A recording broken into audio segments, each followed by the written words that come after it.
Amém, amados. Vou dizer que eu gosto muito de cantar, né?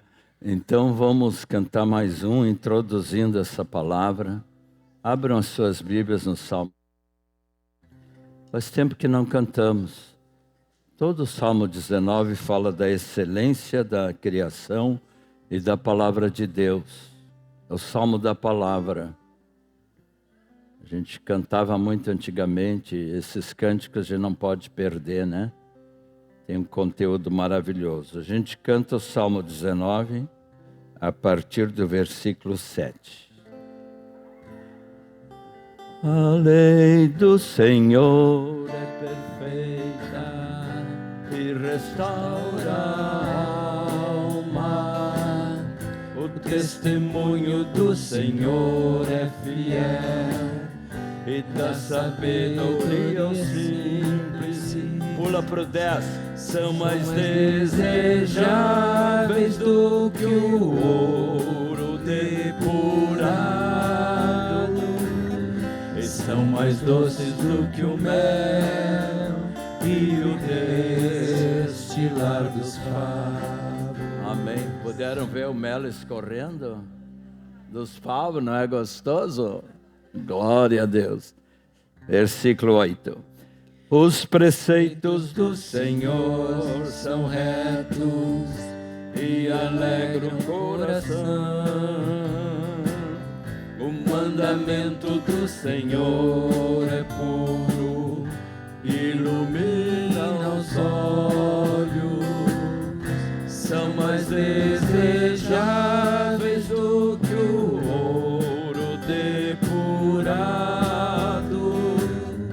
são mais doces do que o mel e o destilar dos favos. 9. O temor.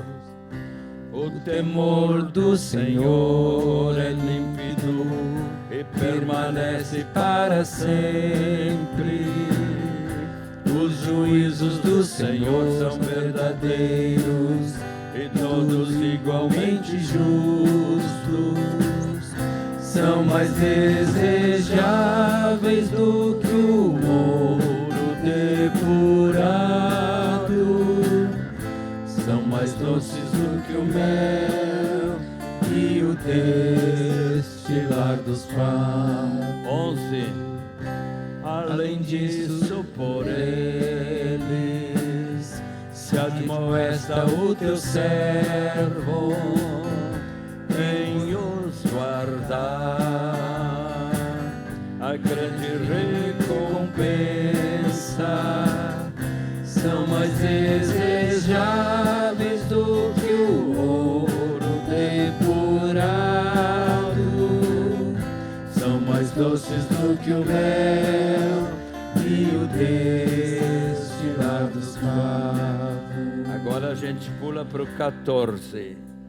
Palavras dos meus lábios e o meditar do meu coração sejam agradáveis na tua presença, ó Senhor. Isso aqui é uma oração, hein? É uma oração, cante coração. Vamos cantar de novo. Que as palavras dos meus lábios e o meditar do meu coração sejam agradáveis na tua presença, ó Senhor. 5 vezes, ó Senhor. Ó Senhor, ó Senhor, ó Senhor.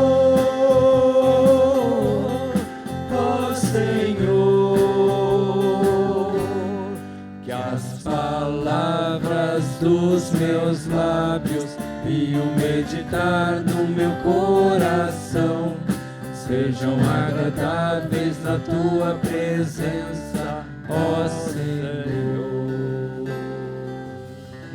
Que assim seja, Jesus. Nessa hora vem nos inspirar, nos ungir, a mim e aos irmãos, para que preste atenção na tua palavra e sejamos todos edificados e nos tornemos praticantes dela, e não somente ouvintes. Ajuda-nos, Senhor, na nossa caminhada. de sermos bons praticantes da tua palavra. Amém. Lucas 11, 23, vamos ouvir dos lábios de Jesus mesmo, né? Tem Bíblias que têm as palavras de Jesus em vermelho, né? Talvez alguns de vocês tenham.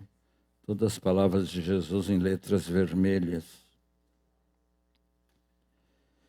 Este aqui é um versículo que tem me desafiado muito.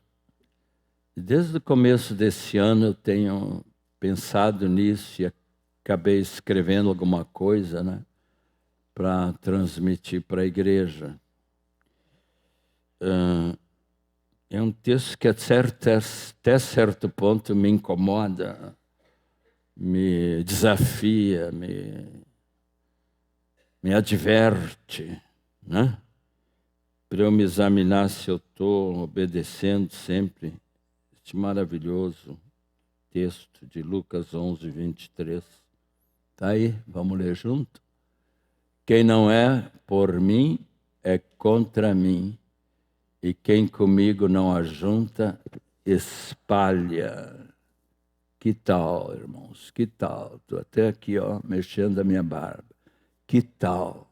Já pensou bem nisso? Bote de novo. Não é para tirar. Vamos ler de novo para que essa palavra fique bem impregnada, né? Quem não é por mim é contra mim, e quem comigo não ajunta, espalha. Se você examina um pouquinho antes todo o trecho, que começa ali no 14, né? Nesse episódio da cura de um endemoniado mudo, que deixara os fariseus furiosos com Jesus, porque o mudo passou a falar e as multidões se admiravam do poder de Jesus. As multidões, mas havia uns grupos minoritários lá que não aceitavam, não criam que Jesus era Deus e Filho de Deus ao mesmo tempo, não criam que ele era o Verbo que se fez carne, e chegaram ao ponto de dizer, irmãos, olha aqui que blasfêmia. Alguns dentre eles diziam, ora, ele expele os demônios pelo poder de Belzebu, que é o maioral dos demônios. Imagine, irmãos, dizendo que Jesus agia por meio de Satanás. Isso aí deve ser o pecado contra o Espírito Santo, viu? Que a Bíblia diz que jamais será perdoado, dizendo que o espírito que atuava através de Jesus era o espírito do diabo. Belzebu é um dos muitos nomes de Satanás, né? Então, Jesus dá para estas pessoas uma resposta muito sábia. 17. E sabendo ele que lhes passava pelo Espírito, Jesus conhecia os corações das pessoas profundamente, disse-lhes, todo reino dividido contra si mesmo ficará deserto e casa sobre casa cairá. Se Satanás estiver dividido contra si mesmo, como subsistirá o seu reino? Isso porque vocês estão dizendo que eu expulso os demônios por Belzebu. E se eu expulso os demônios por Belzebu, por quem expulsam os vossos filhos? Por isso eles mesmos são os vossos juízes. Jesus deu um troco aqui, né? Formidável para eles, um troco. E se eu, porém, expulso os demônios pelo dedo de Deus, certamente é chegado o reino de Deus sobre vós. Quando o valente bem armado guarda a sua própria casa, ficam em segurança todos os seus bens. Sobrevindo, porém, um mais valente, você sabe quem é? Quem é o mais valente que Satanás? Jesus.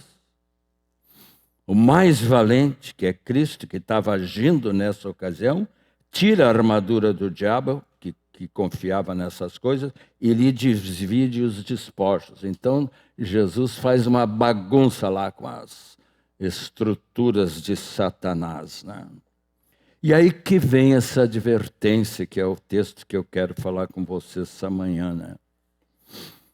Quem comigo não ajunta, espalha. Nós devemos estar unidos, amados, em espírito, alma e corpo com Jesus. Afinal, Ele é o nosso melhor amigo. Amém? Em quem você pode confiar, em quem pode você chorar aos pés dele e do Pai eterno, pedindo direção para a tua vida. Muitos de vocês podem dizer assim, né? Se Jesus não fosse meu amigo, o que seria da minha vida? Amém? Me salvou, me conserva salvo, e eu quero estar com Ele. Estar com Ele, porque o reino dele não é dividido. Nós somos um em Cristo. Há um só fé, um só corpo, uma só fé, um só batismo. Está bem claro em Efésios 4, né? Nós somos um em Cristo. O Asaf, que hoje está aqui conosco, que nos edifica tanto com as suas músicas, né? Tem uma inesquecível. Aliás, muitas tuas, né? São inesquecíveis. Tem me feito chorar, às vezes no carro, viu? Tu é meu companheiro muitas vezes no carro, sabia? Ouvindo as músicas de vocês dois aí.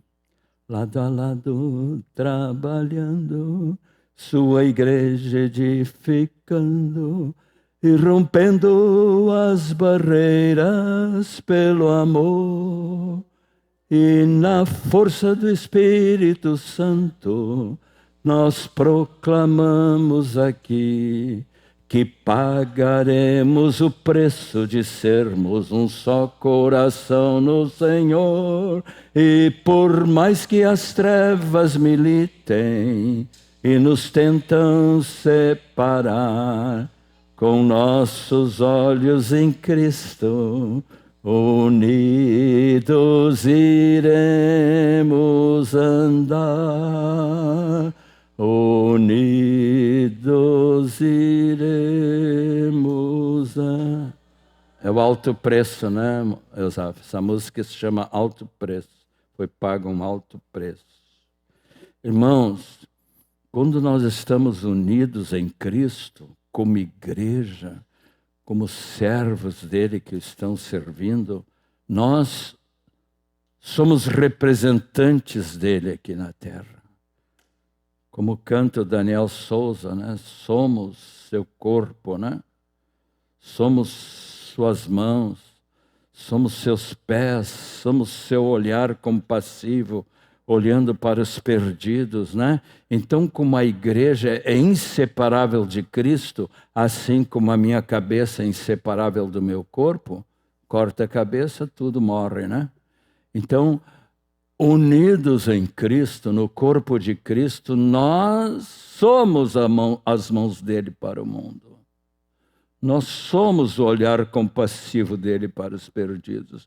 Nós somos seus pés, né? Formosos são os pés do que anunciam boas novas, né? Então, amados, nós temos toda a autoridade através de Cristo, né? Jesus aqui desbaratou o reino de Satanás quando ele disse que eu expulso os demônios pelo dedo de Deus.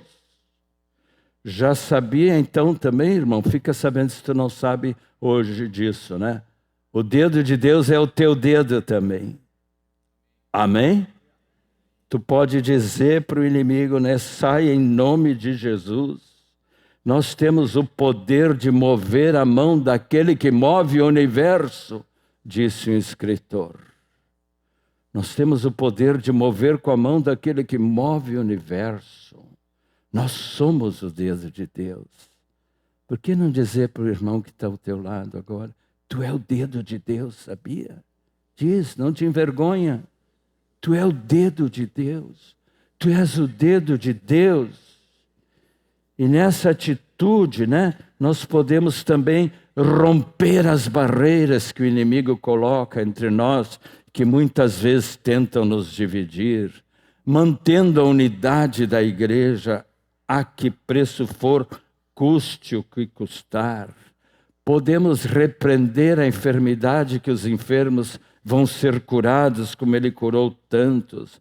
Podemos repreender e expulsar os demônios, que serão expulsos. Podemos proclamar Cristo aos perdidos, que as vidas deles serão libertas. Podemos até levar o cativo pensamento deles à obediência de Cristo. Agora tu vai me ouvir, em nome de Jesus. Chega de falar essas coisas, não é?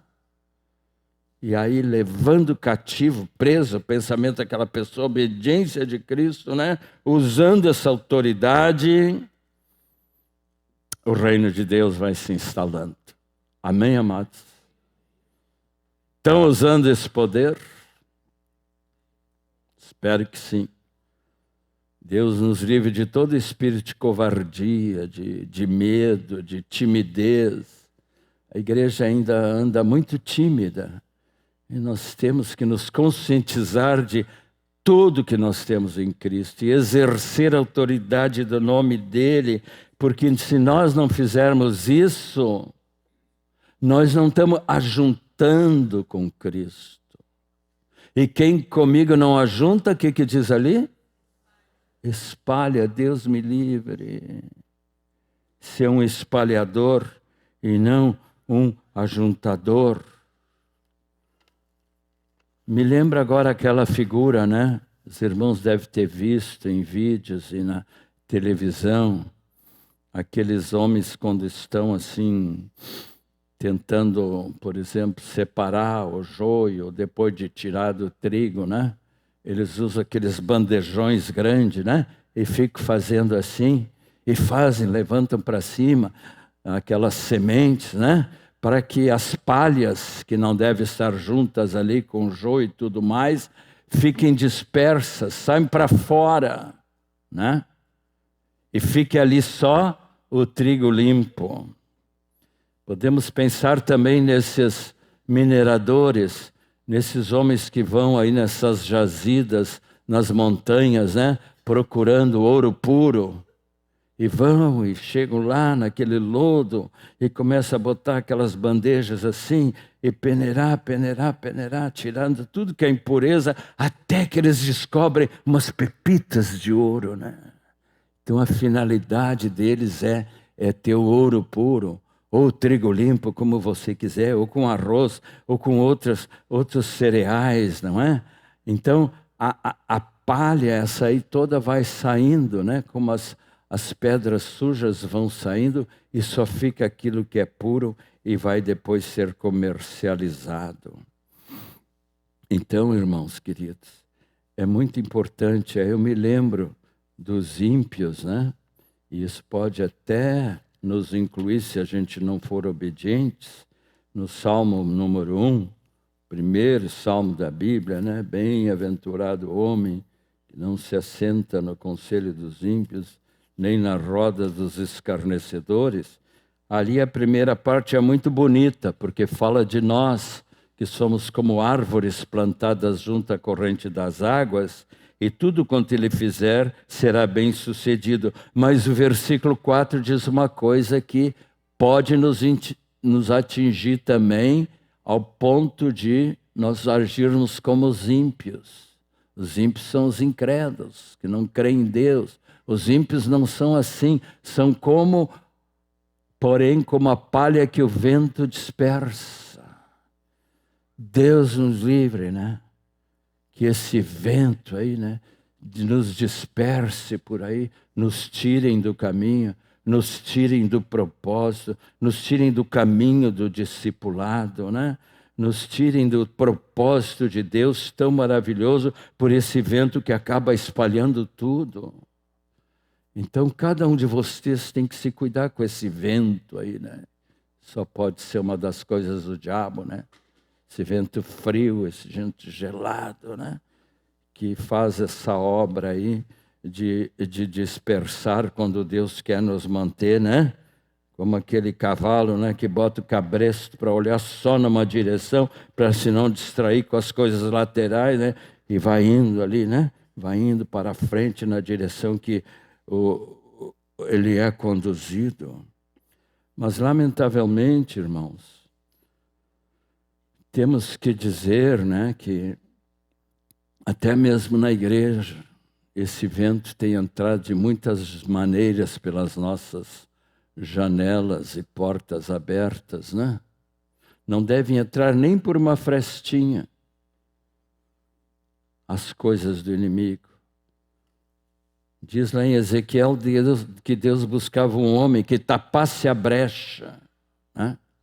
As brechas do nosso lar, as brechas da igreja, as brechas abertas que querem penetrar ali com essas coisas imundas de Satanás, nos tirando do alvo que Deus tem colocado para nós. Tem um texto que fala, né, dos pastores que destroem e dispersam as ovelhas do meu pasto. Isso é muito triste. No tempo de Israel acontecia isso muitas vezes, muitas vezes. Os sacerdotes, que eram homens de Deus, que deviam ser exemplo no Antigo Testamento para o povo de Deus, né? Eles se deixavam levar por outros ensinamentos da cabala judaica, de ensinamentos de espiritismo, de ensinamentos que não tinham nada a ver com a Torá, com a santa lei de Deus, naquela que eles deviam se basear para estar ensinando o povo. Isso já acontecia no Antigo Testamento, mas o pior é que hoje em dia está cheio de padres e pastores também que saíram do propósito de Deus, ao ponto de, em suas faculdades, pelo menos algumas delas que eu ouvi dizer, né, que os pastores eram ensinados que a ressurreição de Cristo era um mito. Já pensou? Penetrando essas teorias diabólicas, que os milagres do Antigo Testamento eram fenômenos naturais, tudo tentando explicar pela razão. Isso é ensinado até em seminários protestantes. É muito trágico. Eu, em certo sentido, fui vítima disso. Mas, quando os pastores deixam de apacentar bem as ovelhas, de alimentá-las, vai acontecer como está acontecendo hoje na Europa, Estados Unidos principalmente, né? Onde os países lá são tradicionalmente cristãos. Irmãos que têm viajado para a Inglaterra têm nos contado, olha, uma tristeza de ver aquilo. Igrejas transformadas em mesquitas muçulmanas, prédios de igrejas, que são vendidos porque ninguém mais vem assistir lá. Se ainda vão em algum culto, em alguma missa, é assim, uns 12, 6, e vai tudo morrendo. Aí eles acabam vendendo os templos, que depois viram restaurantes, que depois viram bares noturnos e até mitórios, como eu já vi dizer.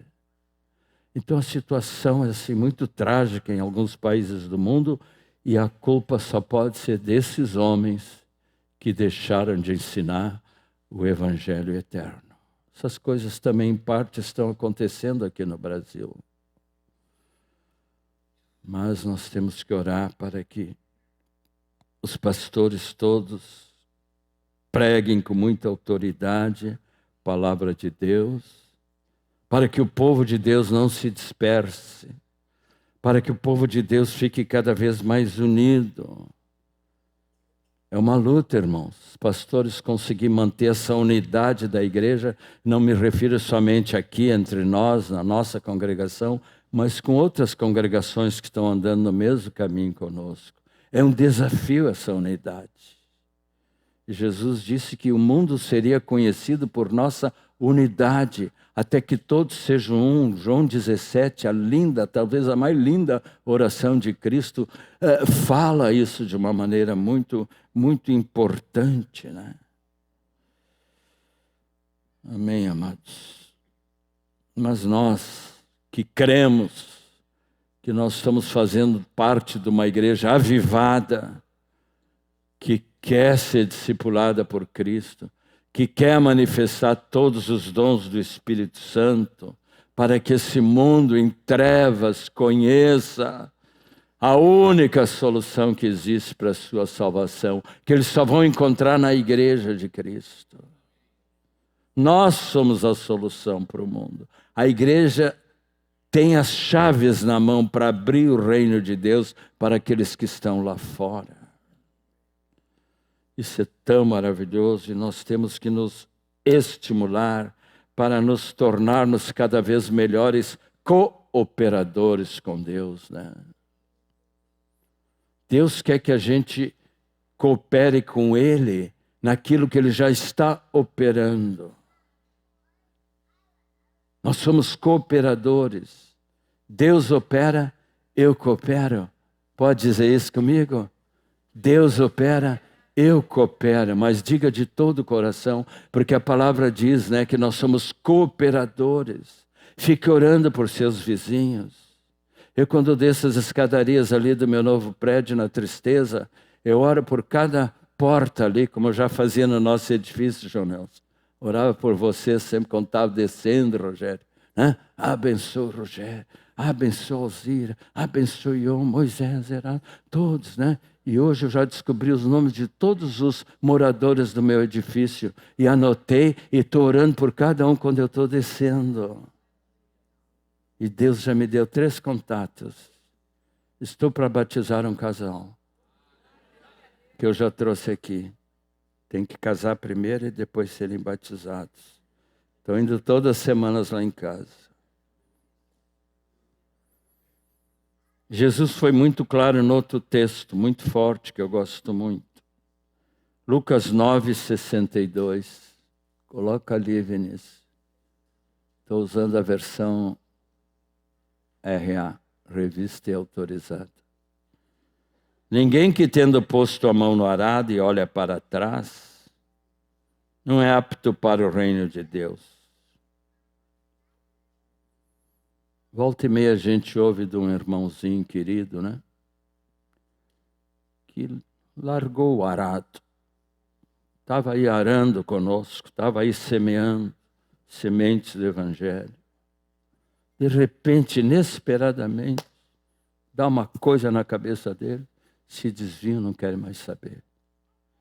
O diabo está agindo de maneira muito terrível e forte na igreja.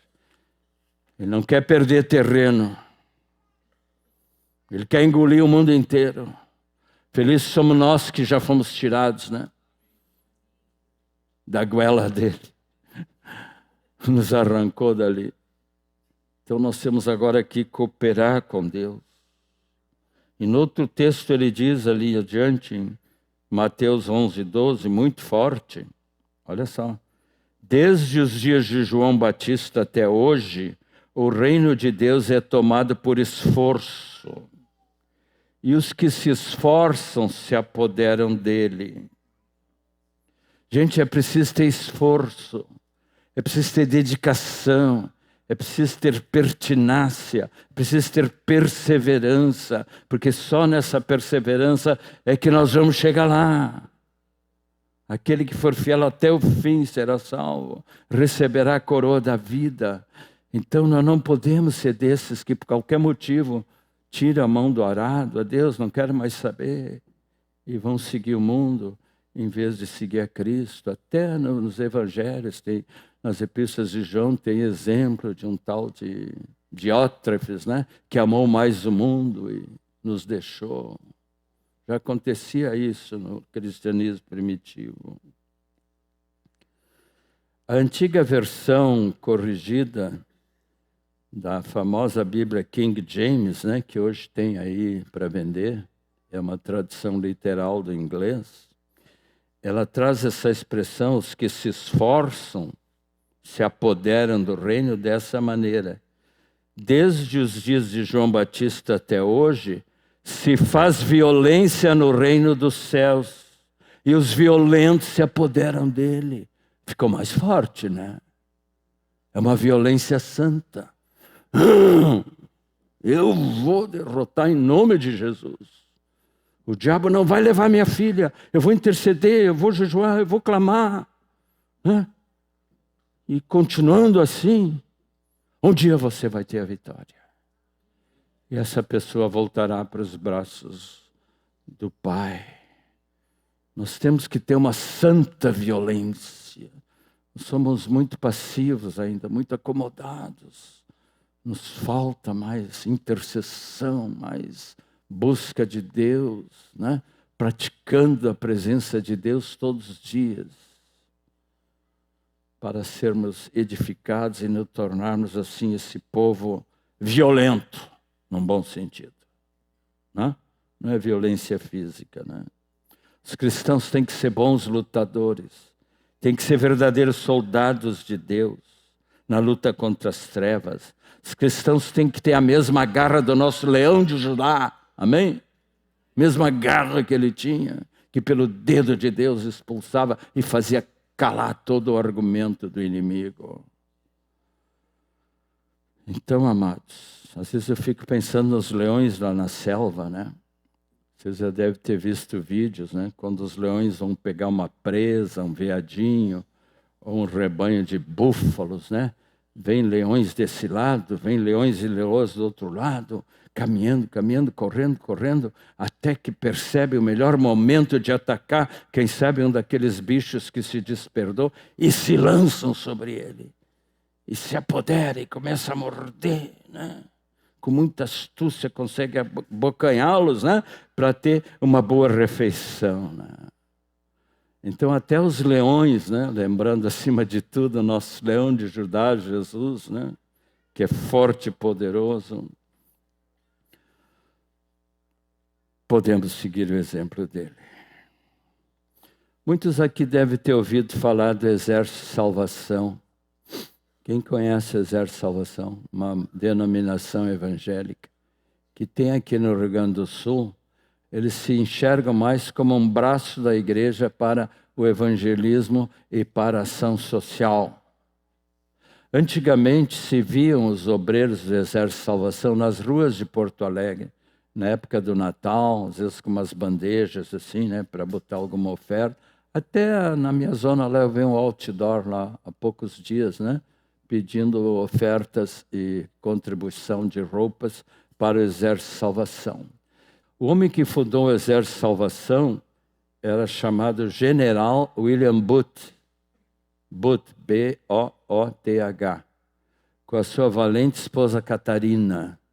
Era uma dupla de violentos, de gente que queria, né, salvar o mundo, intercedendo, e se organizaram lá em Londres, capital da Inglaterra, né, como movimento evangelístico e social, né, porque sabiam que não podiam só ficar cuidando da alma, salvando a alma, mas tinham que ajudar o corpo, tinham que ajudar as pessoas nas mais diferentes situações, não é? Aí ele teve a ideia de organizar um exército lá em Londres, mas de soldados de Cristo. Só que ele imitou o exército da nação, né? Assim como os exércitos de qualquer nação aqui no Brasil, né?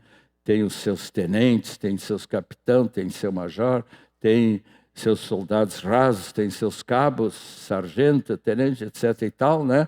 Ele criou categorias também dentro do Exército de Salvação, né? Num esquema muito bem organizado, inclusive com uniformes, fardamentos. Nunca mais os vi na rua, né? Mas eles estão por aí ainda. Na fronteira também tem aí bases do Exército de Salvação. Eles cooperavam muito com as igrejas. E foi um movimento fundado por esse casal que eu citei no ano de 1865, não é? E no Brasil eles chegaram em 1922. Pesquisei isso aí e descobri que esse ano é o centenário deles, 2022. Estão organizando grandes assim eventos, né, para celebrar a vinda deles para o Brasil. Mas na Inglaterra já foi no século XIX, né, 1865, e foi indo, e se expandiu pelo mundo inteiro. E esse general Booth, né, treinava bem aqueles homens e mulheres, os recrutava, né, para fazer parte do seu quartel, e eles tinham um S aqui na lapela. Lapela é aqui? Não, é aqui, né? Mas parece que era aqui do lado. S, que quer dizer salvação, né? O maior interesse deles era levar a salvação de Cristo para os perdidos da cidade de Londres, e aquilo cresceu tanto que foi se expandindo pelo mundo inteiro. Eles foram bem discipulados, eram valentes, e além do S de salvação, diz que eles tinham 3 S. Salvação, sopa e sabão. 3 S. Entenderam? Salvação da alma em primeiro lugar. Sopa para dar alimento para os mendigos e pobres das ruas, que eles iam nas ruas evangelizar os mendigos. E sabão para tomar um bom banho, né? Ficar perfumados. Hoje aqui algumas ONGs aí estão fazendo isso em nossa cidade, onde alguns irmãos estão se envolvendo nesse trabalho aí dos 3 S, né? É um modelo muito bonito, né? Que eles faziam, eles eram muito ousados no evangelismo. Estavam sempre nas ruas. E às vezes eles diziam assim, o diabo está muito tranquilo ultimamente, né? Parece que não está nos atacando. Vamos fazer uma investida no reino do inimigo lá. Iam para os inferninhos de Londres. Iam para as espeluncas, iam para os bares da noite, né? Iam falar com as prostitutas, iam falar com tudo que é tipo de gente, né? Assim, para que eles conhecessem a Jesus Cristo como seu Senhor e Salvador. Eles eram ousados, eles tinham bandinhas, tocavam trombeta, né? Essas baterias aí, coisas parecidas, iam para as ruas para atrair as pessoas. Olha, uma pena que eles não são mais o que eram. Todos os avivamentos, amados, têm a tendência de ir fenecendo. Fenecendo é diminuindo, né? A intensidade inicial. Nós já temos uns 47 anos juntos como congregação. Nossa congregação aqui em Porto Alegre foi organizada em janeiro de 1977, né? Está quase 50 anos já. Mas a gente lembra no passado, né? Como havia pessoas salvas. Como os batismos eram, às vezes, mensais, como hoje, mas com 30, 40 pessoas. Hoje a média aqui é 6, 7, 10, raramente. 2. Alguma coisa está diminuindo. Alerta, povo de Deus. Vocês podem ajudar seus pastores, orando. Porque é através da oração que começam as grandes obras de Deus. Nossa congregação iniciou com 8 pessoas orando, por avivamento, por busca de poder. Muitos irmãos estão orando aqui na sede, todos são convidados, terças e quintas, 6:30 da manhã, buscando novamente este avivamento, e Deus, eu creio que está atendendo as nossas orações, e nós vamos até, quem sabe, superar aqueles tempos áureos, né?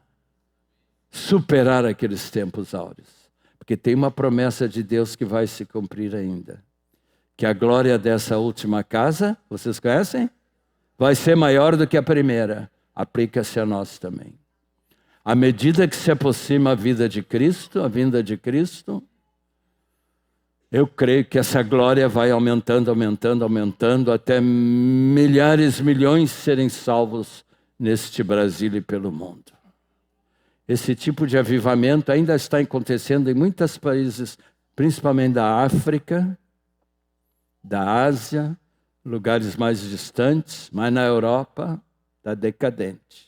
Estados Unidos está decadente. Nações que evangelizaram o mundo através de seus missionários, não é? Suécia mandou os primeiros missionários lá da Suécia, chegaram aqui em Belém do Pará, e hoje a Assembleia de Deus é o maior movimento pentecostal do Brasil, não é? Outras denominações, né, que vieram para cá, pastores americanos, ingleses, alemães, fizeram assim obras muito lindas, né, aqui no Brasil. Isso aí tem que continuar. Não pode fenecer. Então, amados, eu quero convidar todos nós a nos esforçarmos, né, nessa santa violência, a buscarmos cada vez mais o fervor no Espírito Santo, né? Para que mais vidas sejam atingidas. Coloque a mão no arado e comece a ir para as ruas, comece a evangelizar. Nós estamos ainda muito dentro de 4 paredes, não é? E a palavra é muito séria, né? Quem comigo não ajunta, espalha. Tem um cântico que temos cantado, que enfatiza também 4 áreas bem práticas, no cuidado que nós devemos ter para não entristecer o Espírito Santo. Porque eu acho que a igreja de hoje está entristecendo o Espírito Santo, se não até apagando o Espírito Santo. Paulo disse, não entristeçais o Espírito Santo, não apagueis o Espírito Santo, não é? No meu viver, diz aquele hino, aquele cântico, no meu pensar, no meu falar, no meu agir, 4 áreas importantes, meu viver, meu pensar na mente sintonizada com Cristo, meu falar, proclamando a palavra, usando a nossa boca para edificar as pessoas, no meu sentir, na minha alma, no meu agir, né? Através dos meus atos de amor, né? Controlando nossas emoções, nossas ações, para que sempre elas possam ser dirigidas pelo Espírito Santo. Aquele cântico que vocês conhecem, né? Vamos ver quem consegue me acompanhar. Espírito,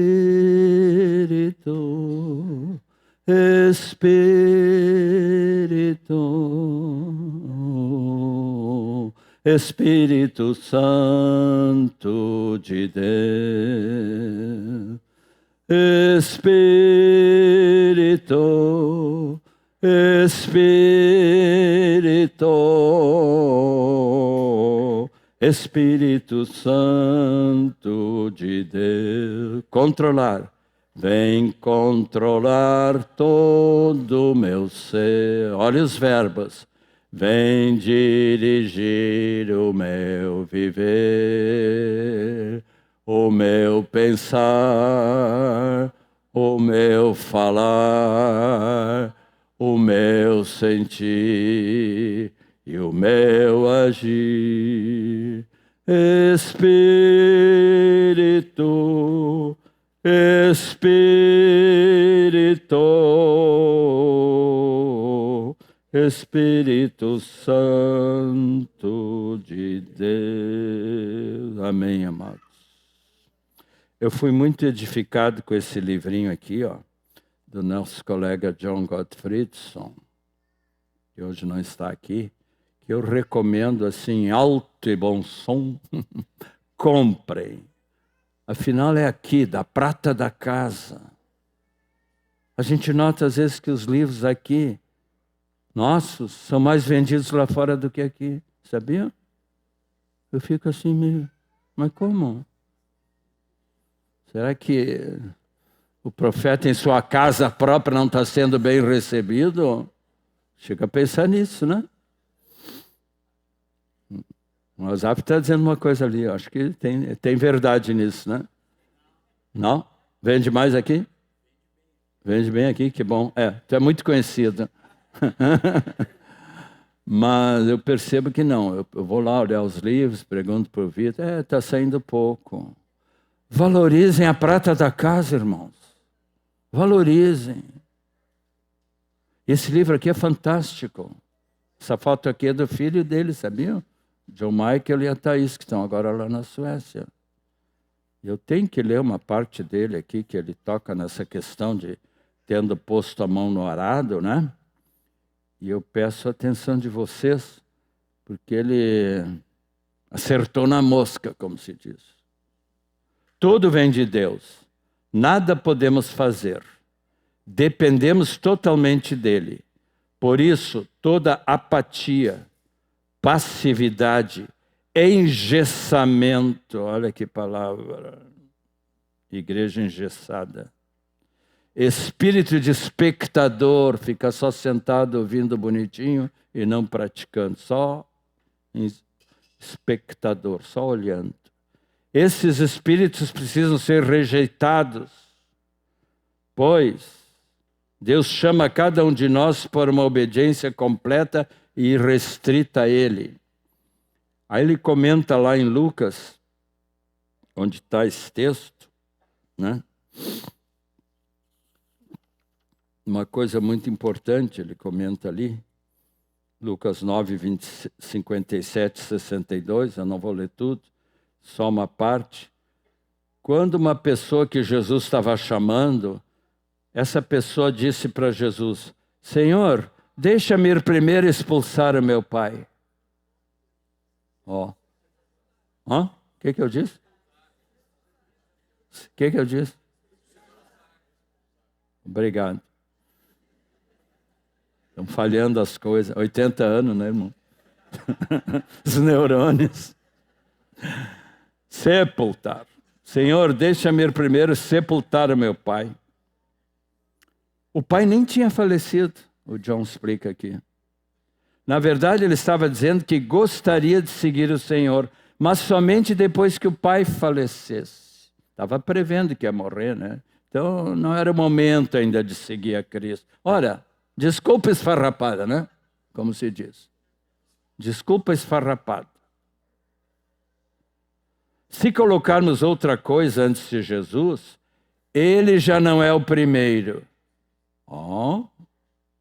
E não estaremos respondendo ao seu chamado em que momento de nossa vida for.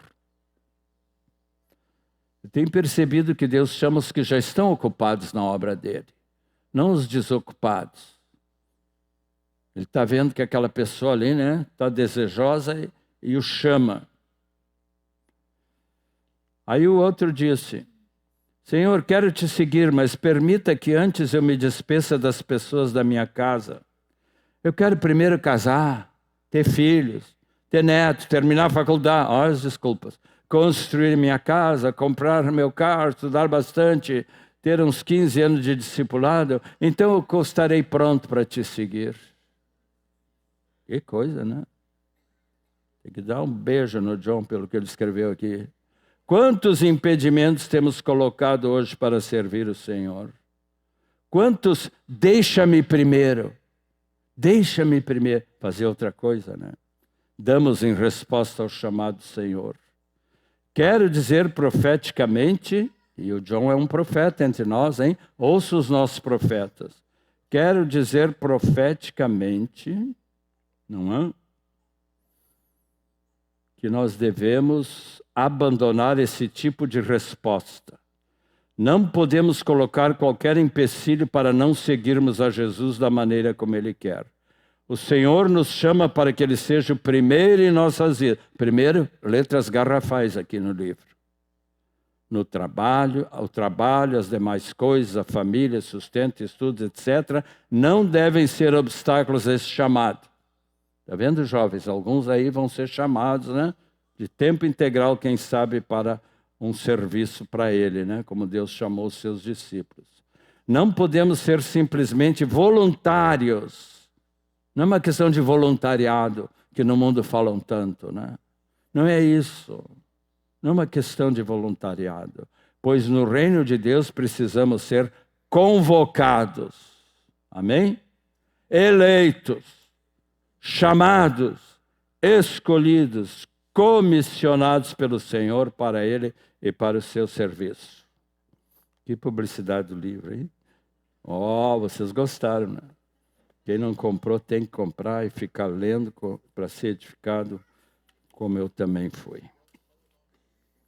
Nome do livro? As 5 Mãos. Obrigado por me lembrar.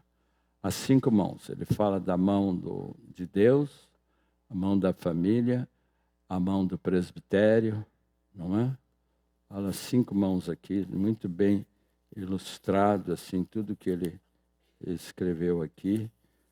A mão dos discípulos, a mão da igreja, essas aí que eu mencionei, né? Todas essas participações nossas, né, com essas pessoas, vão nos ajudar muito na caminhada. Quero concluir, então,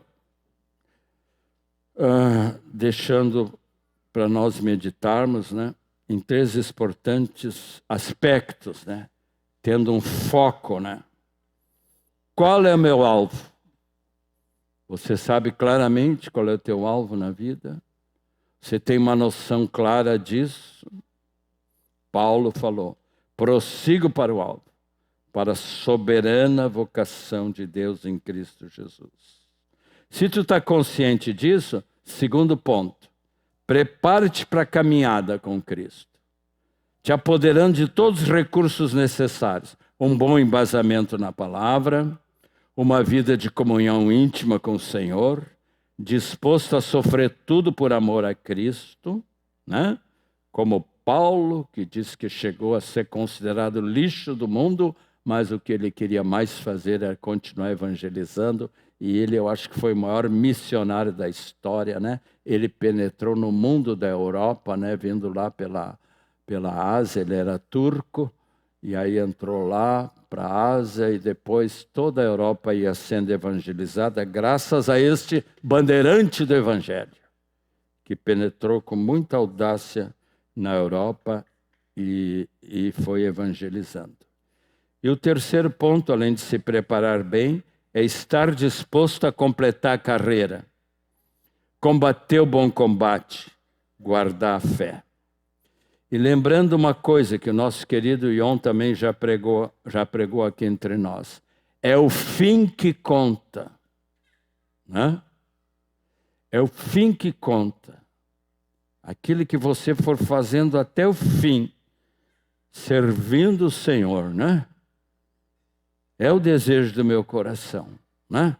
Seguindo exemplos como o do Moisés e Erasmo, que já estão na glória, que tanto nos edificaram com suas palavras ungidas, tanto nos estimularam para termos uma vida de oração mais profunda, mais intensa, homens que marcaram nossas vidas. Quero morrer como eles, né?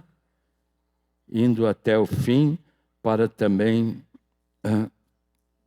ouvir, como todos vocês querem ouvir, né? Muito bem, servo bom e fiel, porque foste fiel no pouco, sobre o muito serás colocado. Bota esse texto, Vinícius. Vamos encerrar dizendo esse texto tão bonito. E eu quero que vocês se levantem para nós cantarmos mais um cântico que nos estimule na fidelidade. Texto não diz? Mateus 25, 21. E procura serei fiel aí, Vinícius. Porque eu acho que todos nós temos esse desejo de ser fiel. Então, que os fiéis se levantem. Que não seja só um termo que nós usamos na igreja, né? Os fiéis. Mas que sejam de discípulos verdadeiramente comprometidos com o reino. Achou? Então vamos ler junto ali. Disse-lhe o Senhor, muito bem, servo bom e fiel. Foste fiel no pouco, sobre o muito te colocarei. Entra no gozo do teu Senhor. Quem é que não quer ouvir isso? Hein? Entra no gozo do teu Senhor, com as portas escancaradas para nos receber. Amém? Bota o cântico aí, Vinícius. Serei fiel. Pode puxar, Oséias. Serei fiel, Diga de precioso coração. Jesus, serei fiel. Serei fiel, precioso Jesus, serei fiel. Há uma carreira, aleluia. Há uma carreira a correr, há uma vitória a alcançar a cada dia em meu viver. Serei fiel. Olhe para Jesus e diga de novo. Serei fiel, precioso Jesus, serei fiel. Serei fiel, precioso Jesus, serei fiel. uma carreira a correr, há uma vitória a alcançar. Cada dia em meu viver serei fiel. Faz tempo que não fazemos isso. Vamos ver as lindas vozes femininas. Só elas. Serei fiel, precioso Jesus, serei fiel. Amém, irmãs? Que assim seja, irmãs. Serei fiel, precioso Jesus, serei fiel. Há uma carreira a correr, há uma vitória a alcançar. Em cada dia em meu viver serei fiel. Toda a igreja, mais uma vez. Aleluia. Serei fiel, precioso Jesus, serei fiel. Serei fiel, precioso Jesus, serei fiel. Há uma carreira a correr, há uma vitória a alcançar. A cada dia em meu viver serei fiel.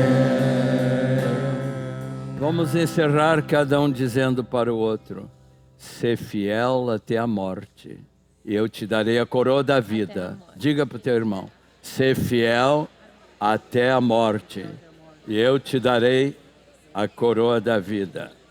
Amém.